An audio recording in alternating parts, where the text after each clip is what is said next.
Friends welcome back to channel. ഇന്ന് നമ്മൾ കാണാൻ പോകുന്നത് ദി ബാങ്കോക്ക് ബോയുടെ 7ാമത്തെ എപ്പിസോഡാണ്. ഈ എപ്പിസോഡ് സ്റ്റാർട്ടിങ്ങിൽ തന്നെ ഫസ്റ്റ് എപ്പിസോഡിലുണ്ടായിരുന്ന ഒരു ഫ്ലാഷ് ബാക്ക് സീൻ കാണിക്കുകയാണ്. സണ്ണിൻ്റെ അച്ഛനാണെങ്കിൽ മരിക്കുന്നതിന് മുമ്പുള്ള ആ ഒരു സമയം അയാളാണെങ്കിൽ യാവോ എന്ന് പറഞ്ഞിട്ടുള്ള എയിമിൻ്റെ ബോസായിട്ടുള്ള ഒരു ലേഡീനെ കാണാൻ പോയിട്ടുണ്ടായിരുന്നു. ആ സമയം ഡ്രഗിൻ്റെ ഡീലിങ്ങിനെ പറ്റി സംസാരിക്കാൻ തൻ്റെ ഏരിയയിൽ ഡ്രഗ്സ് കയറ്റാൻ താൻ സമ്മതിക്കത്തില്ലെന്നും ഇയാൾ പറഞ്ഞിട്ടുണ്ടായിരുന്നു. ആ സീൻ നമ്മൾ കണ്ടതാണ്.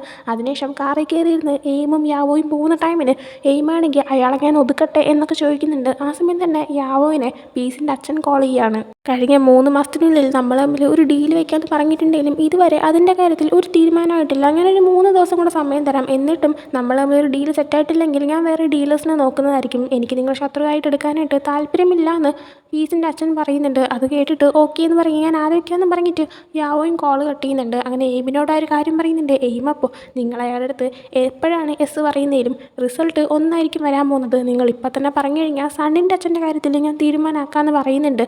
അങ്ങനെ ഇവർ പെർമിഷൻ കൊടുക്കുന്നതുകൊണ്ട് അന്ന് രാത്രി തന്നെയാണ് സണ്ണിൻ്റെ അച്ഛൻ മരിക്കുന്നത്. അങ്ങനെ ഇപ്പോൾ പ്രസൻറ്റ് സീനിലേക്ക് വരുമ്പോഴത്തേക്കും കഴിഞ്ഞ എപ്പിസോഡിൻ്റെ എൻഡിങ്ങിന് ശേഷം നടന്ന കാര്യമാണ് കാണിക്കുന്നത്. ഇപ്പോൾ ആ ഒരു പോർട്ടിൽ നിന്ന് പൈസയൊക്കെ എടുത്തുകൊണ്ട് ഇവരെല്ലാവരും തിരിച്ചെത്തിയിട്ടുണ്ടായിരുന്നു. എന്നാൽ സണ്ണും പീസും അവരുടെ കൂടെ തിരിച്ചെത്തിയിട്ടുണ്ടായിരുന്നില്ല. കവിനും ടിമ്മും കൂടെ ആയിട്ട് അവരെ വിളിച്ച് നോക്കുന്നുണ്ട്. എന്നാൽ സണ്ണൊന്നും കോൾ എടുക്കുന്നില്ല. അവർക്ക് എന്തെങ്കിലും പറ്റിക്കാണോന്ന് കരുതിയിട്ട് ഇവരെ ടെൻഷനായി നിൽക്കുമ്പോഴാണ് സണ്ണും പീസും കൂടെ ആയിട്ട് അങ്ങോട്ടേക്ക് വരുന്നത്. ഇവർ കൊണ്ടുവന്ന ആ ഒരു പൈസയുടെ ബോക്സ് ഇതുവരെ അവർ ഓപ്പൺ ചെയ്തില്ലായിരുന്നു. പീസ് ഇപ്പോൾ അത് ഓപ്പൺ ചെയ്യാനായിട്ട് പറയുന്നുണ്ട്. ഓപ്പൺ ചെയ്ത് കഴിയുമ്പോൾ പീസ് പറയുന്നുണ്ട് അത് 500 മില്യൺ ഉണ്ട്, പക്ഷേ ഇതെൻ്റെ അച്ഛൻ്റെ കയ്യിൽ കൊടുക്കുന്നതിന് മുമ്പായിട്ട് ഇതിനെ ഇവിടുത്തെ പൈസയാക്കി കൺവേർട്ട് ചെയ്യാനുണ്ടെന്ന് പറയുന്നുണ്ട്. ആ സമയം അവരെല്ലാവരും ഷോക്കായിട്ട് 500 ബില്യണൊക്കെ എങ്ങനെ കൺവേർട്ട് ചെയ്യും എന്നൊക്കെ തന്നെ പറയുന്നുണ്ട്. ആ സമയം പീസ് അതും കൂടെ ചെയ്താലേ നിങ്ങളുടെ ജോലി തീരത്തുള്ളൂ എന്ന് പറഞ്ഞിട്ട് അവൻ അവിടെ നിന്ന് പോവുകയാണ്.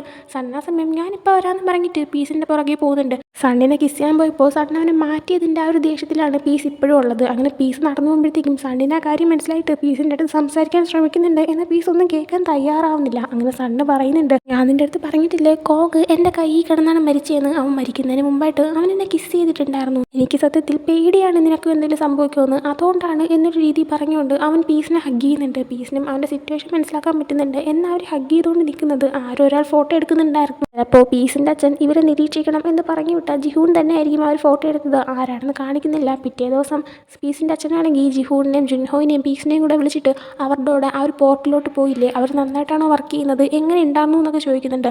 ആ ടൈമിൽ ജിഹൂൺ പറയുന്നുണ്ട് അവരുടെ സിസ്റ്റമൊക്കെ ഹാക്ക് ചെയ്യാൻ സ്കില്ലുള്ള ആൾക്കാരൊക്കെ ഉണ്ടെന്ന്. എന്നാൽ പീസാണെങ്കിൽ അവരത്ര അടിപൊളിയല്ല എന്ന് പറയാണ്. കാരണം അവരെ എങ്ങനെയെങ്കിലും അവൻ്റെ അച്ഛൻ്റെ അടുത്തുനിന്ന് ഒഴിവാക്കാനാണ് ശ്രമിക്കുന്നത്. സണ്ണിനെയൊക്കെ അവൻ്റെ അച്ഛൻ്റെ അടുത്തുനിന്ന് സേവ് ചെയ്യണം എന്നൊരാഗ്രഹം അവനുണ്ട്. എന്നാൽ അവനാണെങ്കിൽ അവരത്ര കൊള്ളത്തില്ലെന്ന് പറയുമ്പോൾ അച്ഛനാണെങ്കിൽ എങ്കിൽ പിന്നെ നമുക്ക് അവരെ അങ്ങ് കൊന്നു കളഞ്ഞേക്കാം എന്നാണ് പറയുന്നത്. പീസിനാണെങ്കിൽ അതാണ് ഒഴിവാക്കി വിടേണ്ട കാര്യം. എന്നേട് കാണിക്കുന്നത് സണ്ണും അവൻ്റെ ഫ്രണ്ട്സും അവൻ്റെ ചേട്ടനും കൂടെ ആയിട്ട് ഈ 500 മില്യൺ പൈസ എങ്ങനെ ഇവിടുത്തെ പൈസയൊക്കെ കൺവേർട്ട് ചെയ്യും എന്നിങ്ങനെ ആലോചിക്കുന്നതാണ്. നമുക്ക് കുറേ പൈസ കൺവേർട്ട് ചെയ്യുന്ന കുറേ ഇല്ലീഗൽ ആൾക്കാരുടെ അടുത്ത് കുറച്ച് വെച്ച് കൊടുത്തിട്ട് അതങ്ങനെ മാറ്റിയെടുത്താലോ എന്നൊക്കെ ഇത് ചോദിക്കുന്നുണ്ട്. എന്നാൽ അവർക്ക് കമ്മീഷൻ കൊടുക്കുമ്പോൾ തന്നെ 10% വെച്ച് പോവും, 20% വെച്ച് പോകും എന്നൊക്കെ പറഞ്ഞിട്ട് അത് വേണ്ടാന്ന് വെക്കുന്നുണ്ട്. ടിയാനിപ്പോൾ ഒരു ഐഡിയ പറയുന്നുണ്ട്, ഒരു കാര്യം ചെയ്യാം, നമുക്ക് ഇവിടുത്തെ പൈസയാക്കി കൺവേർട്ട് ചെയ്യുന്നതിന് പകരം അതിനെ ക്രിപ്റ്റോ ആക്കി മാറ്റാം. ക്രിപ്റ്റോ ആക്കിയിരിക്കുന്നത് എപ്പോൾ വേണോ ഇവിടുത്തെ പൈസയാക്കാൻ പറ്റുമെന്ന് പറയുന്നുണ്ട്. സണ്ണപ്പോൾ എങ്കിൽ പിന്നെ നമുക്ക് അത് ട്രൈ ചെയ്യാമെന്ന് പറയാണ്. അതേസമയം തന്നെ സണ്ണിൻ്റെ ചേട്ടനാണെങ്കിൽ ഈ പൈസയ്ക്ക് എന്തെങ്കിലും പറ്റിക്കഴിഞ്ഞാൽ ആൾക്കാർക്ക് റെസ്പോൺസിബിലിറ്റി എന്ന് നിങ്ങൾക്ക് നന്നായിട്ട് അറിയാമല്ലോ, സൂക്ഷിച്ചും കണ്ടൊക്കെ പെട്ടെന്ന് ഈ ജോബ് തീർക്കാൻ പറഞ്ഞിട്ട് ചേട്ടൻ അവിടെ നിന്ന് പോകുന്നുണ്ട്. വീണ്ടും അവരെ സംസാരം കണ്ടിന്യൂ ചെയ്യുമ്പോഴാണ് അങ്ങോട്ടേക്ക് നമ്മുടെ സണ്ണിൻ്റെ അനിയത്തി വരുന്നത്. അനിയത്തി എന്ന് പറയുമ്പോഴത്തേക്കും അവൻ്റെ സ്റ്റെപ്പ് സിസ്റ്റർ ആയിട്ടുള്ള ആ ഒരു 4 മക്കളിൽ ഏറ്റവും ഇളയതായിട്ടുള്ള കുട്ടി, അവളുടെ പേര് ജിന്നി എന്നാണ്. അപ്പോൾ അവൾ വരുന്നതും ടിയാനും ജിന്നിക്കും പരസ്പരം അറിയാം. അപ്പോൾ ഹായ് എന്നൊക്കെ പറഞ്ഞ് സംസാരിക്കുന്നുണ്ട്.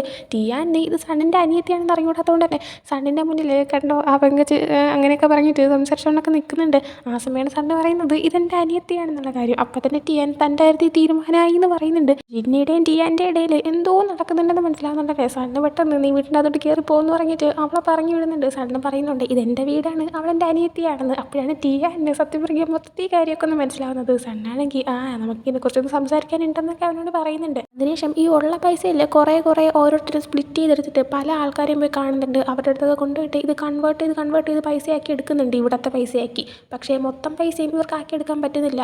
ഇനി ഒരു 200 മില്യൺ പൈസയോളം ഇവർക്ക് മാറ്റിയെടുക്കാനായിട്ടുണ്ട്. ആ സമയം ടിയാൻ ആരടുത്തോ സംസാരിച്ചിട്ട് വന്ന് പറയുന്നുണ്ട് നമുക്ക് ക്രിപ്റ്റോ ആക്കാനായിട്ട് ഒരു ഡീലറിനെ കിട്ടിയിട്ടുണ്ട്, അവർ 150 മില്യൺ മാറ്റിത്തരാമെന്നാണ് പറയുന്നതെന്ന്. ആ സമയം സണ്ണ് ഓക്കെ നീ അവരുടെ സംസാരിച്ച് നോക്ക്, വിശ്വസിക്കാൻ പറ്റുന്നവരാണോ എന്ന് ചോദിക്കുമ്പോഴത്തേക്കും ഇവർ കുറേ ഇല്ലീഗൽ കാര്യങ്ങൾ ഇതുപോലെ ചെയ്തിട്ടുണ്ട്, ഇവർ ഇതുവരെയായിട്ട് ഓക്കെയാണ്, വിശ്വസിക്കാൻ പറ്റുമെന്ന് പറഞ്ഞിട്ട് വീണ്ടും അവരുടെ സംസാരിച്ച് നോക്കുന്നുണ്ട്. അവരപ്പോൾ നൈറ്റ് 7 മണിക്ക് മീറ്റ് ചെയ്യാമെന്ന് പറയുന്നുണ്ട്. അപ്പോൾ ഇവരും ഓക്കെ എന്ന് പറയാണ്. എന്നാൽ 7 മണിക്കൊന്നുമല്ല, ഇവർ നേരത്തെ ചെന്നിരിക്കുന്നുണ്ട്. അതും സണ്ണിൻ്റെ അടുത്ത് ഒറ്റയ്ക്ക് പോകാനായിട്ടാണ് പറയുന്നത്. എന്നാൽ ഒറ്റയ്ക്കല്ല, സണ്ണിൻ്റെ കൂടെ കവിനും ടാനും ടിമ്മും ഉണ്ടായിരുന്നു. ടാനും ടിമ്മും മറ്റൊരു ഏരിയയിലേക്ക് മാറി നിൽക്കുകയാണ്, ദൂരെ നിന്ന് ഇവരെ കാണാൻ പറ്റുന്ന രീതിയിൽ. ടിയാനാണെങ്കിൽ വീട്ടിൽ തന്നെ ഇരുന്നുകൊണ്ട് അവിടെയുള്ളൊരു ക്യാമറ എന്തോ ഹാക്ക് ചെയ്തിട്ട് ഇവരെ മീറ്റ് ചെയ്യാനുള്ള ആൾക്കാർ എപ്പോൾ വരും എന്നൊക്കെ നോക്കുന്നുണ്ട്. അപ്പോൾ ആ ആൾക്കാരും പറഞ്ഞ ടൈമിന് മുന്നേ തന്നെ എത്തുന്നുണ്ട്. ടിയാനത് സണ്ണിൻ്റെ അടുത്ത് കോളിൽ കൂടെ പറയുന്നുണ്ട്. അങ്ങനെ സണ്ണും അവരൊക്കെ മീറ്റ് ചെയ്ത് സംസാരിക്കുന്നുണ്ട്. 2 പേരാണ് വന്നത്. അതിൽ ഒരാളുടെ കയ്യിൽ ക്യാഷ് എടുത്തിട്ട് കവിൻ്റെ കൂടെ പോയിരുന്ന് ആ ഒരു ക്യാഷ് കറക്റ്റാണെന്ന് കൗണ്ട് ചെയ്ത് നോക്കാൻ പറയുന്നുണ്ട്. സണ്ണ് മറ്റേ ആളെയും വിളിച്ചുകൊണ്ട് ഒരിടത്തേക്ക് മാറി നിൽക്കുകയാണ്. അതായത് അവരെ കള്ളത്തരമൊന്നും കാണിക്കാതിരിക്കാനായിട്ട് ഒരാളെ ഭീഷണിപ്പെടുത്തിക്കൊണ്ട് നിർത്തിക്കുമ്പോൾ സണ്ണ് നിർത്തിക്കുന്നുണ്ട്. എല്ലാം സെറ്റായി ഉറപ്പ് വരുമ്പോഴാണ് അവരെ വിടുന്നത് തന്നെ. തിരിച്ച് വീട്ടിലേക്ക് എത്തിയിട്ട് ഇങ്ങനെ കാര്യങ്ങളെല്ലാം പൈസ കൺവേർട്ട് ചെയ്ത് എല്ലാം ഓക്കെ ആക്കിയിട്ടുണ്ടെന്ന് സണ്ണാണെങ്കിൽ പീസിനെയോ ജോയിനെയോ ആരെയോ വിളിച്ച് പറയുന്നുണ്ട്. ആ സമയമാണ് പറയുന്നത് ജോയ്ക്ക് ഇവർ അത്യാവശ്യമായിട്ട് കാണേണ്ട കാര്യമുണ്ട്, ഒന്നെന്തിനും അങ്ങോട്ട് ചെല്ലണമെന്ന്. അങ്ങനെ സണ്ണ് ബാക്കിയുള്ളടുത്ത കാര്യം പറയുന്നുണ്ട്. എല്ലാവരും കൂടെ നേരെ അങ്ങോട്ടേക്ക് പോവുകയാണ്. അവിടെ എത്തുമ്പോഴത്തേക്കും ഓൾറെഡി അവിടെ ജോയ് ഉണ്ട്, പീസ് ഉണ്ട്, പിന്നെ ജുഹോയും ജിൻഹൂനും അവരുടെ കൂടെ നിൽക്കുന്ന പയ്യന്മാരും എല്ലാവരും ഉണ്ട്. സണ്ണിൻ്റെ ഫ്രണ്ട്സും അവരോട് പോയെങ്കിലും അവരകത്തോട്ട് കയറിയിട്ടുണ്ടായിരുന്നില്ല. സണ്ണും അവൻ്റെ ചേട്ടനും മാത്രമാണ് ക്യാഷും കൊണ്ട് അകത്തേക്ക് കയറിയത്. ക്യാഷ് എന്ന് പറയുമ്പോൾ അവർ ഇവിടുത്തെ പൈസയാക്കി കൺവേർട്ട് ചെയ്തിട്ടുള്ള അത്രയും പൈസയാണ്. അപ്പം സണ്ണാണെങ്കിൽ അകത്തേക്ക് കയറിയിട്ട് പറയുന്നുണ്ട് ഇതൊരു 50 മില്യൺ കൂടെ കൺവേർട്ട് ചെയ്യാനുണ്ട്, അത് ഞാൻ എത്രയും പെട്ടെന്ന് ചെയ്തോളാം, കുറച്ച് ടൈം വേണം, ബാക്കിയെല്ലാം കൺവേർട്ടഡ് ആണ്, കുറച്ച് ക്രിപ്റ്റോയാണ്, പൈസയാക്കി കൺവേർട്ട് ചെയ്തതെല്ലാം തന്നെ ഈ ബാഗിലുണ്ടെന്ന് പറയാറ്. ആ ടൈമിന് പീസിൻ്റെ അച്ഛൻ ജിൻഹോയുടെ അടുത്തും ജിഹൂണിൻ്റെ അടുത്തും ആ ഒരു ബാഗ് വാങ്ങിച്ചോട്ട് പോയിട്ട് എത്ര രൂപയുണ്ടെന്ന് കറക്റ്റ് എണ്ണാനായി പറയുന്നുണ്ട്.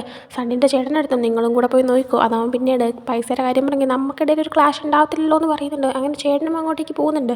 പീസിൻ്റെ അച്ഛൻ അവിടെ നിന്ന് ബാക്കി എല്ലാവരും പറഞ്ഞു വിടുന്നുണ്ട്. പിന്നെ അവിടെ പീസിൻ്റെ അച്ഛനും സണ്ണും മാത്രമേ ഉണ്ടായിരുന്നുള്ളൂ. പീസിൻ്റെ അച്ഛൻ പറയുന്നുണ്ട് നിൻ്റെ ടീമിലുള്ള എല്ലാവരും ഭയങ്കര സ്കിൽഡ് ആണല്ലോ, നിങ്ങൾക്ക് ഹാക്കിംഗ് ഒക്കെ അറിയാമെന്നാണല്ലോ ഞാൻ കേട്ടത്, എന്തായാലും കൊള്ളാം, നീ നല്ലൊരു അടിപൊളി ആളാണ്, എൻ്റെ കൂടെ നിൽക്കാൻ പറ്റിയ ഒരാളാണ്, പിന്നെ ബാക്കി കൺവേർട്ട് ചെയ്യുന്ന പൈസ അത് എൻ്റെ കൊണ്ട് തരണ്ട, അബ്രോഡിൽ ഒരു ഐലൻഡ് അക്കൗണ്ട് ഉണ്ട്, അതിലേക്ക് അങ്ങ് ട്രാൻസ്ഫർ ചെയ്താൽ മതി എന്ന് പറയുന്നുണ്ട്. സണ്ണപ്പോൾ ഓക്കെ ഞാൻ അതിനുള്ള കാര്യങ്ങൾ ചെയ്തോളാം എന്ന് പറയുന്നുണ്ട്. അതിനുശേഷം അവനവൻ്റെ ചേട്ടനും പുറത്തേക്ക് ഇറങ്ങുന്നുണ്ട്. പോകാനേ നിൽക്കുന്ന സമയം ചേട്ടനാണെങ്കിൽ നീയും പിന്നെ പീസിൻ്റെ അച്ഛനും കൂടെ എന്താണ് സംസാരിച്ചത് എന്ന് ചോദിക്കുന്നുണ്ട്. എന്നാൽ സണ്ണ ഒന്നും പറഞ്ഞു കൊടുക്കുന്നില്ല. രണ്ടുപേരും 2 വണ്ടി കയറിയിട്ട് അങ്ങ് പോകുന്നുണ്ട്. പീസും അവൻ്റെ അച്ഛനും ആ ഒരു സമയത്ത് സംസാരിക്കുന്നുണ്ടായിരുന്നു. പീസിൻ്റെ അച്ഛൻ പറയുന്നുണ്ട് അവനൊക്കെ നല്ല സ്കില്ലുള്ള ആൾക്കാരാണ്, എന്നാൽ അവരിങ്ങനെ വളർത്തിക്കൊണ്ട് പോയി കഴിഞ്ഞാൽ നമുക്ക് പ്രശ്നമായിരിക്കും, അതുകൊണ്ട് അതിന് മുന്നേ തന്നെ അവരെ നശിപ്പിക്കണമെന്ന്. ആ ടൈമിന് സണ്ണിനെയൊക്കെ അച്ഛൻ കൊല്ലും എന്നൊരു ഇതുള്ളത് കൊണ്ട് തന്നെ പീസാണെങ്കിൽ അതെന്തിനാ അങ്ങനെ ചെയ്യുന്നത്, നമുക്ക് അവരെ എന്തെങ്കിലും വർക്കിന് തന്നെ വീണ്ടും അങ്ങ് ഉപയോഗിച്ചാൽ പോരെ, അപ്പോൾ പിന്നെ നമുക്ക് അവർ അങ്ങനെയൊന്നും ചെയ്യേണ്ട ആവശ്യം വരത്തില്ലല്ലോ എന്ന് പറയുന്നുണ്ട്. എന്നാൽ അച്ഛനാണെങ്കിൽ അതൊക്കെ ശരിയാണ്, പക്ഷെ അവസാനം എന്തൊക്കെ സംഭവിച്ചാലും അവർ നമ്മുടെ കാൽ കീഴി കിടക്കേണ്ടതല്ലേ, അപ്പോൾ പിന്നെ നമുക്ക് എന്താണെന്ന് വെച്ചാൽ അങ്ങ് ചെയ്താൽ പോരെ എന്ന് പറയുന്നുണ്ട്. സമയം തന്നെ പീസിൻ്റെ അച്ഛന് ഒരു കോൾ വരുന്നുണ്ട്. അച്ഛൻ ആ ഒരു ഫോൺ കോളിലൂടെ സംസാരിക്കുന്ന കാര്യത്തിൽ കൂടെ പീസിന് ഒരു കാര്യം മനസ്സിലാക്കാൻ പറ്റുന്നുണ്ട്. ഇവർ ആ ഒരു കണ്ടെയ്നർ എടുക്കാൻ പോയ പോർട്ടിലെ സെക്യൂരിറ്റി ഗാർഡ്സ് അവരെ എല്ലാവരുമായിട്ട് ഇവൻ്റെ അച്ഛന് കണക്ഷൻ ഉണ്ട്. ആ സെക്യൂരിറ്റി ഗാർഡ്സിൻ്റെ അടുത്ത് ഇവരെ ഭയങ്കരമായിട്ട് അറ്റാക്ക് ചെയ്യേണ്ട, കുറച്ച് വീക്കായിട്ട് നിൽക്കാനായിട്ട് ഏൽപ്പിച്ചതൊക്കെ തന്നെ ഇവൻ്റെ അച്ഛനായിരുന്നു. എന്തിനങ്ങനെ ചെയ്തു എന്നൊന്നും അറിയത്തില്ല.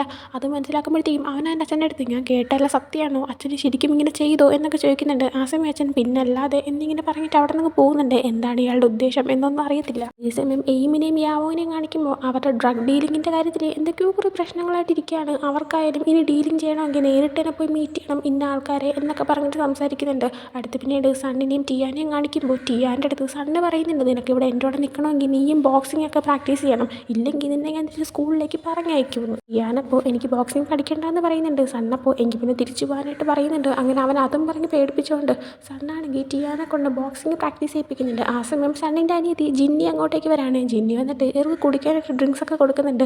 സണ്ണ് നിൽക്കുന്ന പോലും നോക്കാതെ നമ്മുടെ ടിയാനും ജിന്നിയും ക്ലോസ് ആയിട്ട് തന്നെ നിൽക്കുന്നുണ്ട്. പിന്നീട് കാണിക്കുന്നത് സണ്ണിൻ്റെ അനിയത്തിയായിട്ടുള്ള മൂവി ഇപ്പം നിൽക്കുന്ന ആ ഒരു റീഹാബിലേഷൻ സെൻ്ററാണ്. അവിടെ തന്നെയാണ് അവളെ അന്ന് ഹോസ്പിറ്റലിലേക്ക് കൊണ്ടുവരാൻ ഹെൽപ്പ് ചെയ്ത ആ ഒരു പെൺകുട്ടി വർക്ക് ചെയ്യുന്നത്. ആ കുട്ടിയുടെ പേര് ചെറി എന്നാണ്. അപ്പോൾ ഇപ്പോൾ ചെറിയും ഒരു ഡോക്ടറും കൂടെ ആയിട്ട് കുറേ പേഷ്യൻസിൻ്റെ ഫയലിൻ്റെ കാര്യമൊക്കെ ഇങ്ങനെ കൊടുത്ത് സംസാരിച്ച് വരുമ്പോഴത്തേക്കും അവിടെ മൂവി ഉൾപ്പെടെ അവിടെ തന്നെ വന്ന മറ്റു കുറേ പേഷ്യൻസ് ഒരുമിച്ച് കൂടിയിരുന്ന് അവരുടെ ലൈഫിൽ നടന്ന കാര്യങ്ങളെല്ലാം സംസാരിക്കുന്നത് ചെറി കാണുന്നുണ്ട്. ആ സമയം മൂവിയുടെ ടേൺ ആയിരുന്നു. അവളുടെ ലൈഫിൽ നടന്ന കാര്യങ്ങൾ പറയുന്നുണ്ട്. അതായത് എൻ്റെ അച്ഛൻ മരിച്ചു, അന്ന് തന്നെയാണ് എൻ്റെ ചേട്ടൻ ജയിലിൽ പോയത്, അന്ന് മുതലാണ് എൻ്റെ ലൈഫ് മാറി മറിഞ്ഞത് എന്നൊക്കെ. അപ്പോൾ ചെറിയാണെങ്കിൽ ഇതെല്ലാം കേട്ടുകൊണ്ടിരിക്കുന്നുണ്ട്. ഡോക്ടറിൻ്റെ അടുത്ത് താനിപ്പോൾ വരാമെന്ന് പറഞ്ഞിട്ട് ചെറിയ അവിടെ തന്നെ നിൽക്കുന്നുണ്ട്. ആ സമയം അങ്ങോട്ടേക്ക് മൂവേനെ കാണാനായിട്ട് പീസ് വരുന്നുണ്ട്. പീസ് മൂവേനെ നോക്കി ഹായ് എന്നിങ്ങനെ കാണിച്ചിട്ട് അവൻ അവൾക്ക് വേണ്ടിയിട്ട് വായിക്കാനായിട്ട് കൊണ്ടുവന്നൊരു ബുക്കും എടുത്ത് കാണിക്കുന്നുണ്ട്. ഇത് കാണിക്കുന്നത് ഏതോ ഒരാളെ അടിച്ച് ബോധമില്ലാത്ത രീതിയിൽ ഒരു വാനിൽ നമ്മുടെ സണ്ണ് താമസിക്കുന്ന ആ ഒരു ഗോഡൗണിൻ്റെ ഫ്രണ്ടിലേക്ക് കൊണ്ടിടുന്നതാണ്. അയാളുടെ മുഖത്തൊരു പേപ്പർ ഒട്ടിച്ചിട്ടുണ്ടായിരുന്നു, സണ്ണിന് പീസിൻ്റെ അച്ഛൻ വക കൊടുക്കുന്നതാണെന്ന് പറഞ്ഞിട്ട്. എന്താണ് കാര്യം എന്നൊന്നും മനസ്സിലാവുന്നില്ല. ഫസ്റ്റ് എന്തായാലും ആ ഒരു ആളിങ്ങനെ അവിടെ കിടക്കുന്ന കണ്ടത് ടിമ്മായിരുന്നു. ഉടനെ തന്നെ സണ്ണിനോടെല്ലാം കാര്യം പറയുന്നുണ്ട്. സണ്ണി അവരുടെ ചേട്ടനെ വിളിച്ച് പറയുന്നുണ്ട്. ചേട്ടൻ വീട്ടിൽ ഇരിക്കുമായിരുന്നു, ചേട്ടൻ ജിന്നീരെ അടുത്ത് റൂമിലേക്ക് പോയി കിടന്ന് ഉറങ്ങിക്കോ, ഞാൻ പുറത്ത് പോയിട്ട് വരാമെന്ന് പറഞ്ഞിട്ട് ചേട്ടൻ്റെ കൂടെ വർക്ക് ചെയ്യുന്ന ഒരാളുമായിട്ട് നേരെ അങ്ങോട്ടേക്ക് പോകുന്നുണ്ട്. ആ കൊണ്ടിട്ട ആൾക്ക് ഇപ്പോൾ ബോധം വന്നിട്ടുണ്ടായിരുന്നു. അപ്പോൾ അയാളെ പിടിച്ച് ചേർത്തിട്ട് താൻ എന്താണോ ചെയ്തതെന്നൊക്കെ ഇങ്ങനെ ചോദിക്കുന്നുണ്ട്. അപ്പോൾ അയാൾ ഇങ്ങനെ തുറന്ന് പറയുന്നുണ്ട്, യാവോ ആണെങ്കിൽ തന്നെ ഏൽപ്പിച്ചതാണ് ജോയിനെ കൊല്ലാനായിട്ട്, അതിന് വേണ്ടിയിട്ട് താൻ ജോയിനെ കൊല്ലാനായിട്ട് പോയതാണെന്നൊക്കെ. ആ സമയം താൻ എന്തിനങ്ങനെ ചെയ്തു എന്നൊക്കെ പറഞ്ഞപ്പോൾ അത് പിന്നെ എൻ്റെ ഭാര്യേനെയും കുട്ടികളെയും പിടിച്ച് വെച്ച് ഭീഷണിപ്പെടുത്തി, അതുകൊണ്ടാണ് എനിക്ക് അങ്ങനെ ചെയ്യേണ്ടി വന്നത് എന്നൊക്കെ ഇങ്ങനെ പറയുന്നുണ്ട്. ഈ കാര്യം കൂടെ അവർക്കപ്പോൾ മനസ്സിലാക്കാൻ പറ്റുന്നുണ്ട്, ശരിക്കും യാവോ കാരണം തന്നെയാണ് അവരുടെ അച്ഛൻ മരിച്ചതെന്നും. അപ്പോൾ സണ്ണിനൊക്കെ നല്ല ദേഷ്യം വരുന്നുണ്ട്. അയാളെയും കൊണ്ട് നേരെ യാവോനെ മീറ്റ് ചെയ്യാൻ കൊണ്ടുപോകാമെന്നും പറയുന്നുണ്ട്. കാരണം യാവോനെ എതിരായിട്ട് ആരും കണ്ടിട്ടില്ല. അയാളോട് ചോദിക്കുമ്പോൾ അയാളും താനെതിരായിട്ട് യാവോനെ നേരിട്ട് കണ്ടിട്ടില്ല എന്ന് പറയുന്നുണ്ട്. എന്നാലും അയാളെയും കൊണ്ട് എങ്ങനെയെങ്കിലും യാവോയുടെ അടുത്ത് എത്തിച്ചേരാൻ പറ്റുന്ന രീതിയിൽ കൊണ്ടുപോകാൻ നിൽക്കുമ്പോഴാണ് നിൻ്റെ ചേട്ടൻ്റെ കൂടെ വന്ന ആൾ ഇയാളങ്ങ് കൊന്നു കളയുന്നത്. നീ എന്തിനങ്ങനെ ചെയ്തു എന്ന് ചോദിച്ചപ്പോൾ അത് പിന്നെ എനിക്ക് ദേഷ്യം കൺട്രോൾ ചെയ്യാൻ പറ്റിയില്ല, നിങ്ങളുടെ അച്ഛൻ മരിച്ചത് ഇയാളുടെ മാഡം കാരണമല്ലേ എന്നൊക്കെ പറഞ്ഞിട്ട് അയാളങ്ങ് കുത്തി കൊല്ലുന്നുണ്ട് ആ സ്പോട്ടിൽ തന്നെ. പിന്നെ എന്ത് ചെയ്യുമെന്നൊക്കെ ആലോചിച്ചിട്ട് ഇവർക്കൊരു ഐഡിയയും കിട്ടുന്നില്ല. പക്ഷേ സണ്ണ് പറയുന്നുണ്ട് എൻ്റെ ചേട്ടൻ്റെ അടുത്ത്, എന്തൊക്കെ സംഭവിച്ചാലും ശരി ഞാനാണെങ്കിൽ ആ ഒരു സ്ത്രീനെ കൊന്നിരിക്കുമെന്ന്. ഞാൻ കാണിക്കുന്ന അടുത്ത ദിവസം ഹോസ്പിറ്റലിൽ മൂവ് ചെയ്യും, പിന്നെ പീസും കൂടി ഇരുന്നിട്ട് ഒരുമിച്ച് പീസ് വരച്ച ഡ്രോയിങ്സ് എല്ലാം കാണിച്ചിട്ട് അവരൊരു കാർഡ് ഗെയിമൊക്കെ കളിച്ചുകൊണ്ടിരിക്കുന്നുണ്ട്. ആ സമയം അങ്ങോട്ടേക്ക് അവളെ കാണാനായിട്ട് സണ്ണ് വരുന്നുണ്ട്. പീസ് ഞാനിവിടെ ഉള്ള കാര്യം പറയണ്ടെന്ന് പറഞ്ഞിട്ട് ആ റൂമിൻ്റെ പുറത്തുള്ള ബാൽക്കണിയിൽ അങ്ങോട്ടേക്ക് പോയി മറങ്ങിയിരിക്കുന്നുണ്ട്. ആ സമയം സണ്ണ് മൂവേരുടെ അടുത്ത് വന്നിരുന്ന് നോർമലായിട്ട് സംസാരിക്കുന്ന പോലെ സംസാരിക്കാനും അവളുടെ അടുത്ത് പഴയതുപോലെ കമ്മ്യൂണിക്കേറ്റ് ചെയ്യാനും ശ്രമിക്കുന്നുണ്ട്. കാരണം അവൾക്കിപ്പോഴും അവൻ്റെ അടുത്ത് ആ ഒരു ദേഷ്യം മാറിയിട്ടില്ല. അവനങ്ങനെ നീ ഓക്കെ അല്ലേ എന്നൊക്കെ ചോദിച്ചിട്ട് അവളോട് പറയുന്നില്ല, നമ്മുടെ അച്ഛൻ മരിക്കാൻ കാരണക്കാരായ ആൾ ആരാണെന്ന് ഞാൻ മനസ്സിലാക്കി, പക്ഷേ എനിക്ക് എന്താ ചെയ്യേണ്ടതെന്ന് അറിയത്തില്ലെന്ന്. മൂവേ അപ്പോൾ പോയി റിവഞ്ച് ചെയ്യ്, പോയി അവരെല്ലാവരെയും കൊല്ല്, അപ്പോൾ പിന്നെ നിനക്ക് ഇനി ജീവിതകാലം മൊത്തം ജയിലിൽ കിടക്കാമല്ലോ. അല്ലെങ്കിൽ നീ അങ്ങനെയല്ലേ ചെയ്യാൻ പോകുന്നത്, നീയാണെങ്കിൽ ഒരിക്കൽ പോലും എന്നെക്കുറിച്ച് ആലോചിച്ചിട്ടില്ലല്ലോ, എനിക്ക് എന്താവുമെന്ന് പോലും നീ ചിന്തിക്കാൻ നിന്നിട്ടില്ലല്ലോ എന്നിങ്ങനെ പറയാണ്. സണ്ണിന് എന്ത് മറുപടിയാണ് അതിന് കൊടുക്കേണ്ടതെന്ന് അറിയത്തില്ലായിരുന്നു. പീസും ഇതെല്ലാം പുറത്ത് നിന്ന് അവിടെ ബാൽക്കണീൻ്റെ സൈഡിൽ നിന്ന് കേൾക്കുന്നുണ്ടായിരുന്നു. പിന്നീട് കാണിക്കുന്നത് എയിം അവർക്ക് വേണ്ടി വർക്ക് ചെയ്യുന്ന കുറേ ആൾക്കാരെ വിളിച്ച് വരുത്തിയിരിക്കുന്നതാണ്. അവർക്ക് എല്ലാവർക്കും ഒരു ഉദ്ദേശം കൊടുത്ത് പറഞ്ഞു വിടുന്നതുകൊണ്ട്, അതായത് സണ്ണിൻ്റെ കൂടെയുള്ള എല്ലാവരെയും അങ്ങ് കൊന്നു കളയണം, ഒരാളെ പോലും വെറുതെ വിടരുതെന്ന്. പിന്നീട് എയിമാണെങ്കിൽ ഇത് വന്നിട്ട് യാവോരടുത്ത് പറയുന്നുണ്ട്, സണ്ണിനെ മാത്രം കൊല്ലണ്ട, കൂടെയുള്ള ബാക്കിയുള്ളവർക്ക് എല്ലാവരെയും കൊല്ലാനായിട്ട് ഞാൻ ഉത്തരവിട്ടിട്ടുണ്ട്, എല്ലാവരുടെ കാര്യത്തിലും അവന്മാർ തീരുമാനമാക്കുമെന്ന്. ഇതേസമയം ഈ പറഞ്ഞു വിട്ട ആൾക്കാർ ഗോഡൗണിലേക്ക് എത്തുന്നുണ്ട്. അവിടെ എത്തുമ്പോൾ സണ്ണൊഴിച്ച് ബാക്കി എല്ലാവരും തന്നെ അവിടെ ഉണ്ടായിരുന്നു, വേറെ ഒന്നും നോക്കാൻ നിൽക്കുന്നില്ല. നല്ല അടി കിടക്കുന്നുണ്ട്, പരസ്പരം എല്ലാവരും തമ്മിൽ നല്ല ഫൈറ്റ് നടക്കുകയാണ്. അതേസമയം അവിടെ യാവോനെയും എയിമിനെയും കാണിക്കുമ്പോൾ അവർക്കിന്ന് ഒരു ഡ്രഗ് ഡീലിംഗ് ഉണ്ടായിരുന്നു, നേരിട്ടാണ് അവരതിന് പോയേക്കുന്നത്. അപ്പം അയാളുമായിട്ട് മീറ്റ് ചെയ്തിട്ട് ഡ്രഗ്സ് വാങ്ങുന്നുണ്ട്, ക്യാഷ് കൊടുക്കുന്നുണ്ട്. എന്നാൽ ആ ടൈമിന് ആരും അറ്റാക്ക് ചെയ്യാനായിട്ട് അങ്ങോട്ടേക്ക് കയറുന്നുണ്ട്. ഉടനെ തന്നെ എയിം യാവോനെയും കൊണ്ട് അവിടെ നിന്ന് പുറത്തേക്ക് ഇറങ്ങിയിട്ട് ഒരിടത്ത് മറങ്ങിയിരിക്കുന്നുണ്ട്. ആ ഒരു ആൾക്കാരെ ഡ്രസ്സിങ് കാണുമ്പോഴത്തേക്കും ഇത് ഇവർക്ക് പരിചയമുള്ള ആൾക്കാരാണ്, ഇവർക്ക് പ്രശ്നമാവാതിരിക്കാനായിട്ട് ഇവർ പൈസ കൊടുത്ത് നിർത്തുന്ന ഒരു ടീമാണെന്ന് മനസ്സിലാവുന്നുണ്ട്. യാവോ അപ്പോൾ പിന്നെന്തിനാണ് അവർ നമ്മുടെ പുറകെ വരുന്നത് എന്നിങ്ങനെ ചോദിക്കുമ്പോഴത്തേക്കും എയിം ഒരു പക്ഷേ നമ്മൾ കൊടുത്തതിനേക്കാൾ കൂടുതൽ പൈസ മറ്റേതെങ്കിലും ടീം അവർക്ക് കൊടുത്തിട്ടുണ്ടാകും, അതുകൊണ്ടായിരിക്കും എന്ന് പറയുന്നുണ്ട്. പറഞ്ഞു കഴിയുമ്പോൾ തന്നെ ആ ഒരാൾക്കാർ ഇവരുടെ അടുത്തേക്ക് വരുന്നുണ്ട്. ഉടനെ തന്നെ യാവോനെ മറ്റൊരു ഡയറക്ഷനിലേക്ക് പറഞ്ഞു വിട്ടിട്ട് വരുന്നവരെ ഡൈവേർട്ട് ചെയ്ത് അവൻ്റെ പുറകെ അങ്ങ് കൊണ്ടുപോവാണ്. യാവോ ഈ സമയം മറ്റൊരു വഴി കൂടെ പോകുന്നുണ്ട്. എന്നാൽ ഇവർ പോകുന്ന ഓരോ വഴിയിലും ഓരോ ആൾക്കാരായിട്ട് വരുന്നുണ്ടായിരുന്നു. എന്നാൽ ഇവരെങ്ങനെയൊക്കെ എസ്കേപ്പ് ആയിട്ട് ഒരിടത്ത് എത്തുമ്പോഴാണ് പെട്ടെന്ന് അവരുടെ മുന്നിലേക്ക് സണ്ണ് വന്ന് നിൽക്കുന്നത്. തൻ്റെ അച്ഛനെ കൊല്ലാൻ ഏൽപ്പിച്ച ആളെ അവനും കൊല്ലുമെന്ന് പറഞ്ഞതുപോലെ തന്നെ അവനിപ്പോൾ അത് ചെയ്യാനായിട്ട് പോവുകയാണ്. അവൻ്റെ ഒരു തോക്കുണ്ട്. അവർ യാവോരുടെ അടുത്ത് എൻ്റെ അച്ഛനെ കൊല്ലാനായിട്ട് ഏൽപ്പിച്ചത് നിങ്ങളല്ലേ എന്നൊക്കെ ഞാൻ പറയുന്ന ടൈമിന് അയ്യോ ഞാനല്ല എന്നൊക്കെ യാവോ തിരിച്ച് പറയുന്നുണ്ട്. എന്നാൽ ഒന്നും കേൾക്കാനായിട്ട് അവൻ തയ്യാറാവുന്നില്ല. അവരെ ഷൂട്ട് ചെയ്യുന്നൊരു രീതിയിൽ തോക്കും പിടിച്ചുകൊണ്ട് നിൽക്കുന്നതും കാണിച്ചുകൊണ്ട് ഈ ഒരു എപ്പിസോഡ് ഇവിടെ എൻഡ് ആവുന്നുണ്ട്. സോ ഈ ഒരു എപ്പിസോഡ് നിങ്ങൾക്ക് ഇഷ്ടപ്പെട്ടെങ്കിൽ ലൈക്ക് ചെയ്യുക, ഷെയർ, സബ്സ്ക്രൈബ് ചെയ്യുക. അടുത്തൊരു വീഡിയോ ആയിട്ട് വരുന്നവരെ ബൈ.